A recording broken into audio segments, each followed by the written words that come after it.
est le club des déviergés? Cette question, elle l'a posée parce qu'il existe de tels clubs dans son école. Les adeptes du club des déviergés demandent que les jeunes filles se fassent dévierger si elles veulent accéder à leur club, qui est très en vogue. En toute innocence, ma soeur est naturellement venue demander à sa mère ce que c'est qu'une vierge et une déviergée. Plutôt surprenant pour une petite fille de 9 ans. Cette question pose le problème de l'éducation sexuelle des enfants. Cette réflexion me paraît vraiment importante. En Afrique, on a eu pour coutume de faire du sexe un tabou, un mythe, une dimension très inaccessible du sacré. Résultat, ce que tu n'apprends pas à la maison, malheureusement, la rue te l'apprend. La génération actuelle a accès à Internet et à toutes sortes d'informations et de fausses informations. Désormais, ce qui était sacré et caché ne l'est plus. Récemment, le concept de tontine sexuelle a pris de l'ampleur sur le web ivoirien. Ce sont des sectes d'élèves qui incitent les jeunes filles à avoir des relations sexuelles si elles veulent intégrer leur groupe. Et cela se passe sur des groupes WhatsApp. On peut voir désormais des élèves avoir des pratiques à caractère sexuel qui sont filmées et qui sont banalisées. Faut-il, à titre préventif, parler de sexe à ses enfants? Ma mère a toujours eu pour technique d'être ouverte et très proche de nous très tôt.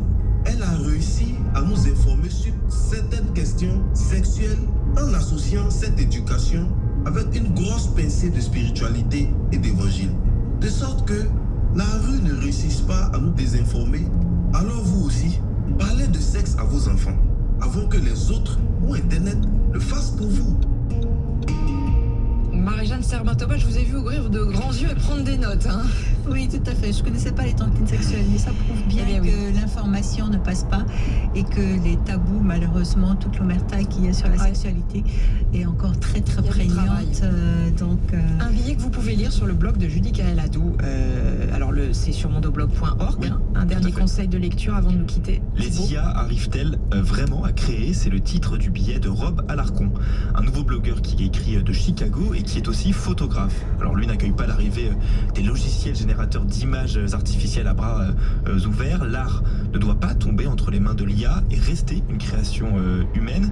Pour lui, considérer ces créations au même titre que celles produites par des humains revient à dévaloriser le travail des artistes. Pour en savoir plus sur sa position et son avis sur le sujet, rendez-vous sur lemoment.mondoblog.org. C'est le blog du blogueur. Voilà, ou directement sur mondoblog.org. Merci beaucoup Thibaut Mata. On vous retrouve la semaine prochaine pour découvrir de nouveaux articles de blogueurs et de blogueuses de RFI. Merci à vous. Vous retrouvez 8 milliards et votre série sur les jeunesses du monde aussi sur notre compte Instagram. Allez donc y faire un tour avec un Insta Slide de Tom Malky sur les jeunesses américaines. Et puis vous avez aussi bien sûr tout le programme de nos émissions sur WhatsApp Channel. Merci à l'équipe, Raphaël Pluskva, Delphine Cachin, Tom Malky, Victor Hull. Nos émissions sont à réécouter en podcast, surtout quand vous prenez l'émission en cours de route juste avant RFI Midi. Et demain, 8 milliards de voisins, à quoi ressemblent les fratries de filles? Complicité, solidarité ou rivalité pour capter l'amour des parents, faire face aux événements de la vie? Votre sœur est-elle votre meilleure amie? Appelez-nous dès maintenant pour en parler sur WhatsApp 33 7 64 45 51 41. À demain.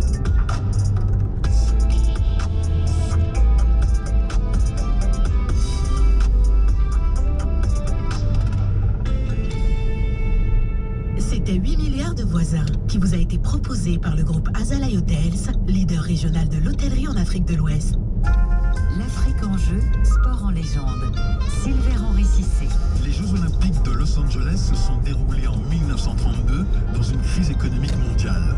Ceux de 1984 dans un contexte géopolitique tendu. Quid de LA 2028?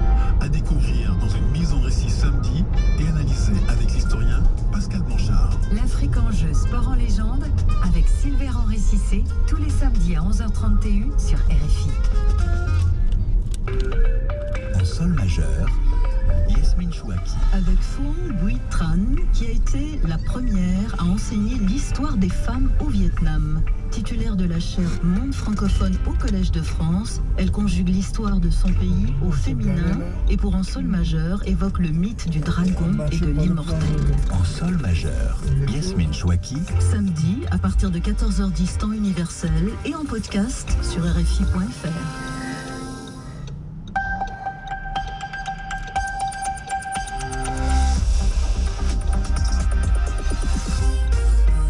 Radio France Internationale et vous avez bien raison, il est 13h ici à Paris, 11h en temps universel. Stéphane Geneste. Bonjour à toutes et à tous, c'est RFI Midi qui débute 2h30 d'information où l'on va faire ensemble le tour du monde de l'actualité sur tous les continents. Et à la une, en ce jeudi 24 octobre 2024, le Liban à l'ordre du jour d'une grande conférence qui se déroule en ce moment à Paris, sommet pour soutenir le pays en présence du Premier ministre libanais, avec 70 participants et une quinzaine d'organisations internationales et cette ambition que la guerre cesse au plus vite. On en parle dans la deuxième partie de RFI Midi, dans une heure. Nous serons aussi en Lituanie dans RFI Midi, second tour des élections législatives, il a lieu ce week-end, campagne électorale et scrutin marqué par les questions sociales et fiscales. Chaque type d'activité est imposé différemment. Cela donne un système qui est complètement injuste. Et l'injustice réside dans le fait que même si des gens gagnent une même quantité d'argent, les impôts qu'ils payent sur ces revenus peuvent varier énormément. Et en plus, ce système n'aide pas à résoudre le problème de la pauvreté. Et puis en France, on retourne à l'école avec RFI Midi. Immersion dans les écoles inclusives qui craquent face au manque de moyens. Reportage et décryptage avec notre spécialiste éducation Laurence Théo. On en parle dans 10 minutes, mais d'abord c'est le journal.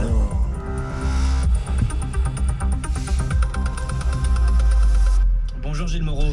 Bonjour à tous. Alors que de violents combats continuent sur place au Proche-Orient, Paris accueille une conférence internationale d'aide au Liban. À l'ouverture des travaux ce matin, Emmanuel Macron a réclamé un cessez-le-feu au plus vite, ainsi qu'une aide pour permettre aux Libanais de retrouver le contrôle de leur destin. L'objectif de la conférence est de mobiliser la communauté internationale et de réunir quelques 500 millions d'euros afin d'aider la population déplacée par le conflit entre Israël et le Hezbollah. Dans ce contexte, un groupe indépendant d'experts alerte sur le coût économique du conflit. Parmi eux, l'avocat Karim Daher de l'université Saint-Joseph de Beyrouth. Il appelle les donateurs internationaux à ne pas renouveler les erreurs du passé. C'est tout à fait compréhensible. L'intérêt se porte en premier lieu par rapport aux pertes humaines. Et personne ne parle aujourd'hui des pertes énormes économiques. Il ne faut pas oublier que le coût de la guerre, si vous voulez, global, est pratiquement de 20 milliards de dollars. Le Liban s'enfonce dans la crise. C'est un appel au secours, mais ça doit être pris dans sa globalité. Dans notre étude, nous faisons un diagnostic de ce qui s'est passé dans les deux crises qui ont précédé et même aussi quand il y a eu l'explosion du port de Beyrouth, nous n'avons pas de mécanisme de contrôle efficace. Donc ce n'est pas simplement assurer des aides qui peuvent être mal utilisées, c'est assurer aussi une bonne gouvernance, un contrôle, mettre en place ou aider à mettre en place un gouvernement de mission, mais de vraies missions, loin des intérêts partisans et des intérêts clientélistes, et lutter contre la corruption. Sinon, nous allons tomber dans les mêmes travers. Maître Karim Daher, qui enseigne le droit et l'économie à l'université Saint-Joseph de Beyrouth, il répondait à Nathanaël Vitran. L'armée libanaise a fait savoir ce matin que 3 de ses soldats, dont un officier, avaient été tués par des tirs israéliens dans le sud du pays. L'armée israélienne, elle, affirme avoir visé des dépôts et des ateliers de fabrication d'armes appartenant au Hezbollah. Également dans l'actualité, Gilles Moreau, de la guerre Russie-Ukraine et l'implication de plus en plus évidente des deux Corées.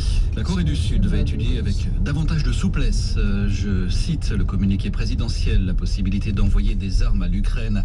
Les mots du président sud-coréen font écho aux annonces répétées de Séoul, Kiev et Washington sur la présence de soldats nord-coréens en Russie. Ces soldats seraient en train de se préparer à combattre en Ukraine en soutien aux troupes russes. Cette coopération s'inscrit dans le cadre du traité sur le partenariat stratégique global entre Pyongyang et Moscou, texte ratifié pas plus tard que ce matin au Parlement russe.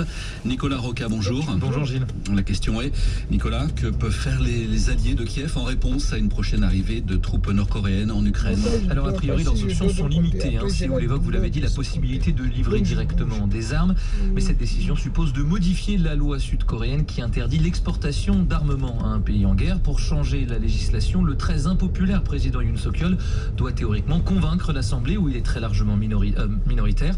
Mais la Corée du Sud peut aussi augmenter le soutien qu'elle fournit en armes et en munitions aux partenaires de l'Ukraine comme la Pologne, la Roumanie ou bien les États-Unis. Autre possibilité pour Séoul, apporter son aide dans la guerre d'image que se mènent Kiev et Moscou.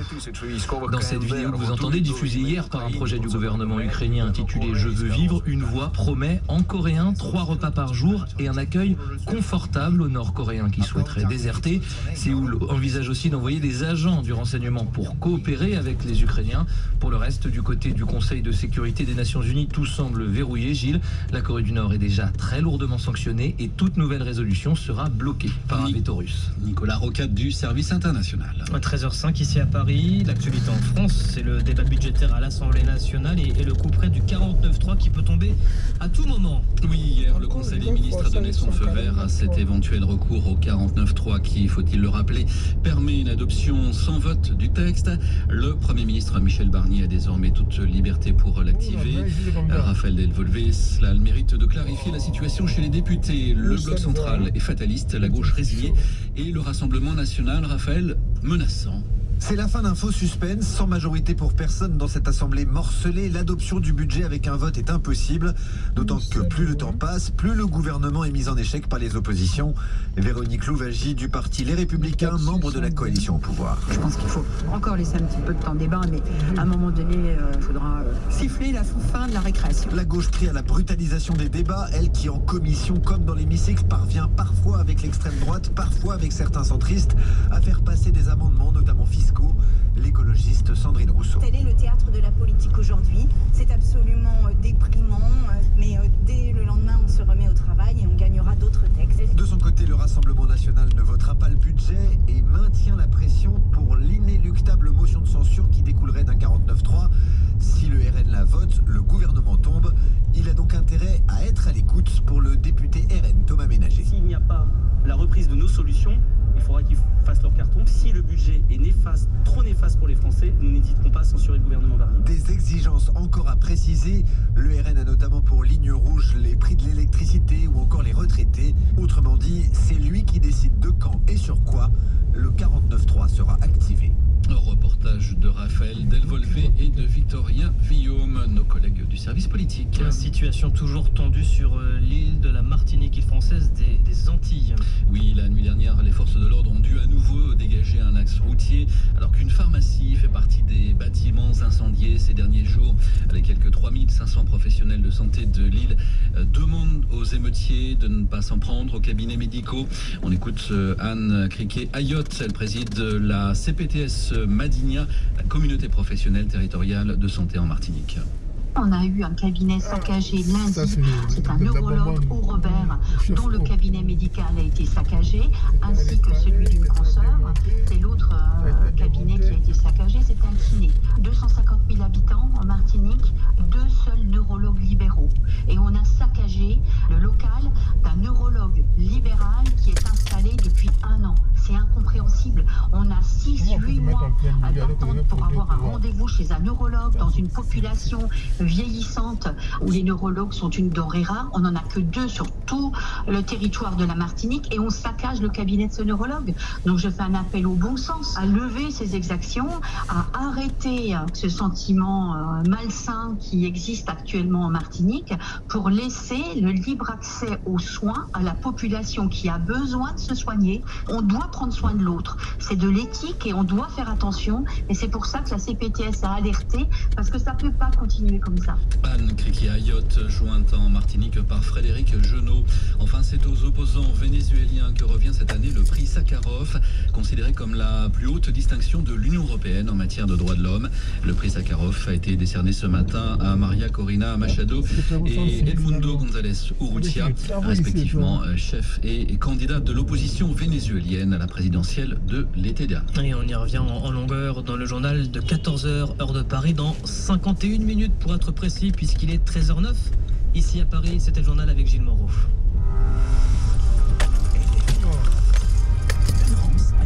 le secteur du jeu vidéo à la fête jusqu'à dimanche à Paris. Et ce n'est pas anecdotique puisqu'au monde, le jeu vidéo est la première industrie culturelle. La demande est là, l'offre semble suivre. Pourtant, dans le milieu, tout n'est pas si rose. En coulisses, les acteurs du secteur sont à la peine. Cette année, ce sont près de 13 000 emplois qui ont été supprimés dans le secteur. D'après le site spécialisé Game Industry Layoff, tous les géants sont concernés. On fait un état des lieux du secteur avec vous, Antoine Dieu-Le-Saint. Bonjour. Oui, bonjour. Vous êtes représentant du syndicat des travailleurs et travailleuses du jeu vidéo, le STJV. Alors, pour comprendre la situation du secteur, Antoine Dieu-Le-Saint, on va reprendre le fil. Puisqu'après le Covid, on a consommé beaucoup de produits de divertissement. Les jeux vidéo en font partie. Donc, les entreprises ont dû employer. Tout à fait. Et la vie normale est ensuite revenue et l'inflation, la baisse du pouvoir d'achat, hélas, et donc les conséquences de tout ça, c'est que ça limite les ventes et ce n'est pas sans conséquence donc. Oui, c'est un retour entre guillemets à la normale.